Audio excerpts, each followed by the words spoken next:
A great student of mine had mentioned that the layer, to create a new layer, has changed. It's now a plus symbol. It used to look like this. It used to be this little thing with a folded piece of paper. Now it is this. It is a plus symbol, okay? So that's to create a new layer, and here's what you do. You just drag it to a new layer, or you can click it and create a new layer as well. Don't make a new layer, or you could duplicate a layer.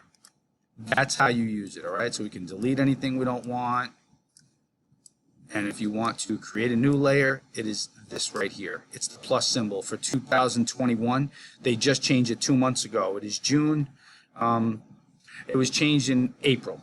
All right, so they just changed this. This is brand new. This is where the layer function is. So those of you that are like me that love following linear lists of directions, here it is. Move this out of the way.